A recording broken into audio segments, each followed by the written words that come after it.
Bienvenue dans cette nouvelle vidéo. Aujourd'hui, nous allons voir comment effectuer des opérations avec Excel. Nous allons voir comment faire des calculs et appliquer des formules dans Excel. Pour faire une opération de Excel, on commence toujours par égal. On commence toujours par saisir égal dans la cellule où on veut faire l'opération. Par exemple, si je veux faire un petit calcul dans la cellule A1, je vais appuyer, je vais saisir égal, et maintenant quand j'ai saisi égal, je vais écrire mon opération. Je vais donc saisir des chiffres, par exemple je vais dire 50, et j'ai saisi un opérateur qui peut être plus, et je saisis un autre nombre, je saisis par exemple 15. Donc quand j'ai fini de saisir mon opération, je fais entrer et automatiquement Excel va me donner la réponse. Je peux également utiliser des parenthèses quand il s'agit de plusieurs séries d'opérations. Par exemple, je vais intégrer les additions avec les divisions et les multiplications. Je vais utiliser les parenthèses pour les regrouper. Par exemple, je commence toujours par saisir égal. Quand j'ai fini de saisir égal, je mets une parenthèse, je fais 50 plus 15, je ferme la parenthèse, je fais diviser par 2 et je fais entrer. Vous voyez, Excel va me donner directement la réponse. Donc voilà comment on saisit, on fait une opération ou un calcul dans une cellule Excel. On va donc évoluer pour voir comment les différentes opérations qui peuvent être faites dans Excel. Dans Excel, donc, la liste n'est pas exhaustive. Je veux juste vous donner quelques exemples. Dans Excel, on peut faire des additions. On peut faire... Bon, là, nous avons les signes qu'on utilise dans Excel pour faire ces opérations. Donc, quand on utilise le signe plus, il sera question de l'addition. Quand on utilise le signe moins, il sera question des soustractions, de la soustraction. Si on utilise le signe l'étoile veut dire tout simplement la multiplication. Cette petite barre veut dire la division. Cette barre oblique, c'est la division. Cet accent veut dire exposant, et le signe pourcentage veut dire pourcentage. Donc on va faire quelques exemples. Pour l'addition, on a dit qu'on va faire une addition de 10 plus 5. J'ai dit qu'on commence toujours par égal, donc on va saisir d'abord égal, parce que si on ne met pas égal au début, Excel ne doit pas comprendre qu'il s'agit d'une opération, donc Excel va afficher juste ce qu'on a saisi. Mais quand on met égal, Excel comprend que c'est une opération et Excel va nous donner plutôt le résultat. Donc ici je vais dire égal, je dis 10 plus 5 et je tape entrée. Voilà le résultat. Pour la soustraction, je dis encore égal. Je dis 10 moins 5. Je fais entrée et Excel me donne le résultat. Pour la multiplication, je vais dire 10 multiplié par 5. Non, j'ai fait une erreur. J'ai dit on commence toujours par mettre égal. Donc je mets égal. Je fais 10. J'appuie sur étoile. Multiplié par 5. Je fais entrer. Excel me donne le résultat. Pour la division, je mets encore égal. Je fais 10 divisé par 5. Je fais entrer. Excel me donne le résultat. Pour l'exposant, je dis 10. Et je fais d'abord égal. Je dis 10. J'appuie la touche de l'exposant et je viens appuyer 5. Je fais entrer. Excel me donne le résultat. Donc 10 exposant 5 est égal à 100 000. Pour la division, je vais faire tout simplement égal 10%. Donc Excel va me donner le résultat de 10% qui est 0,1. Donc voilà donc comment on fait des opérations avec Excel. La liste est exhaustive. On peut faire plusieurs autres choses avec Excel. On peut calculer les limites, on peut calculer le logarithme, on peut calculer les racines carrées. Tout, il faut juste respecter la procédure, commencer toujours par égal. Il y a aussi quelques nuances dans Excel qu'il faut faire attention quand on utilise les opérateurs, dont je vais vous montrer. nous sommes ici dans un cas où on veut calculer le montant. On veut calculer le montant total, le prix total plus la TVA. Supposons qu'on a un produit qui coûte $200 et avait une TVA de 20%. Quel sera le montant total? Donc on va venir mettre notre égal. On va dire que le prix de vente, on va dire le prix de vente qui est 200 qu'on va multiplier par la TVA. Donc on appuie sur étoile, et on multiplie par 20%. On va faire entrer. Donc voilà le coût de la TVA de ce produit. Il faut lire ça comme ça. Ce n'est pas le prix total ici. Ça, c'est le coût, le prix de la TVA qu'on doit payer pour payer ce produit. Comprenons ça comme ça. C'est juste un exemple.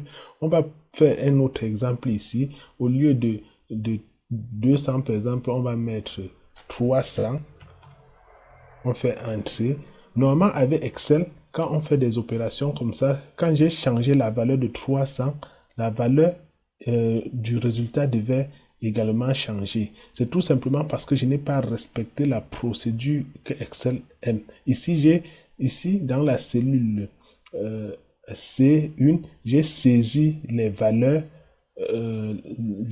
qui sont dans les cellules A1 et B1. Excel ne comprend pas ça comme une fonction automatique. Pour que ce soit automatique, de telle sorte que quand je change une valeur ici, Excel calcule automatiquement. Il faut que je vienne ici écrire plutôt le nom des cellules.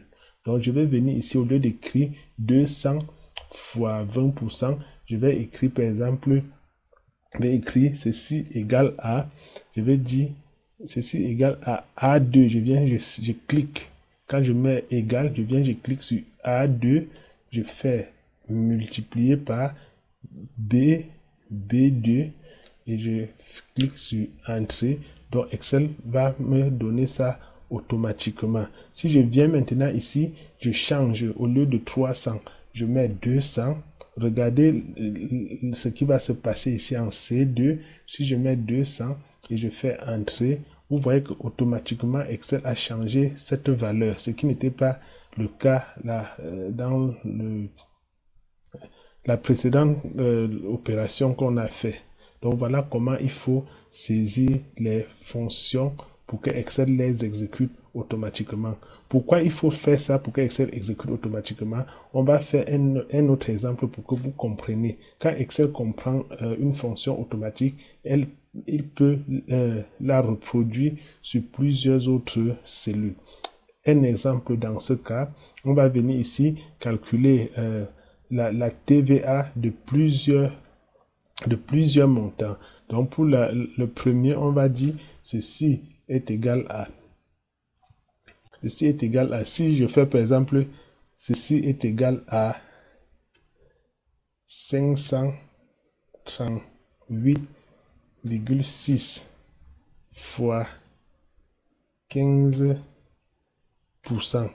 Je fais entrer, le résultat est juste, mais sauf que quand je vais incrémenter, Excel ne doit pas comprendre. Par exemple, je vais essayer d'incrémenter. Vous voyez, ça affiche le même résultat qui était en haut. Donc, Excel n'a pas compris que je veux faire une opération sur les autres cellules. Donc, je vais utiliser la procédure automatique que Excel va comprendre pour effectuer les autres opérations. Donc, je supprime. Je reviens ici, je tape égal, je vais faire ceci est égal à la valeur à A2 multiplié par B2 et je fais entrer. Donc là, on a le même résultat, mais sauf que pour calculer les autres, en incrémentant, Excel va le faire automatiquement sans qu'il ne soit obligé d'aller réécrire l'opération. Donc, je vais juste incrémenter là. Et vous voyez automatiquement, Excel a calculé les valeurs des autres TVA. Donc, maintenant, une autre chose qu'on va faire, c'est montrer comment fixer une valeur pour que Excel ne la modifie pas. Par exemple, ici, on va calculer la valeur de la TVA qu'on va diviser par 3, on suppose que c'est 3 personnes qui vont payer cette valeur. On veut voir combien chaque personne va payer. Donc, on va calculer la valeur de la TVA-ci et on va diviser par le 3-ci là. Donc, on vient ici, on va faire égal. On dit, ceci est égal à ça, à A2 multiplié par B2. Et on va mettre les parenthèses là. On va mettre les parenthèses parce qu'on va diviser par 3. Donc, ceci, tout ça divisé par 3. On veut voir ce que chaque personne, chacune des 3 personnes doit payer. On va faire entrer. On voit que une personne doit payer 26,93 pour le premier montant. Pour le deuxième montant, on a dit que c'est mieux de le faire automatiquement en incrémentant. On va essayer d'incrémenter. Vous allez voir ce qui doit se passer. Une erreur va se produire. Voilà, Excel me dit qu'il y a une erreur, qu'on ne peut pas diviser par 0. Si je clique ici pour savoir ce qui s'est passé, je viens lire ici, je vais voir que Excel a bien fait de multiplier A3 par B3, mais au lieu de diviser par 3, si Excel a divisé par, regardez bien ici, Excel a divisé par D10, D10 qui se trouve ici, et dans D10, il n'y a rien. C'est pourquoi une division par 0, Excel voit rien comme 0, une division par 0 est impossible, c'est pourquoi Excel affiche ici une erreur. Tout simplement pourquoi? Parce que lors de la division, Excel a décalé. Excel a décalé parce que j'avais fait le premier, j'ai décalé à D9. Pour le deuxième, Excel va aussi décaler à D10. Pour le troisième, Excel va décaler à D11, ainsi de suite. Mais on peut corriger ça de telle sorte que Excel maintienne cette valeur constante, cette valeur fixe.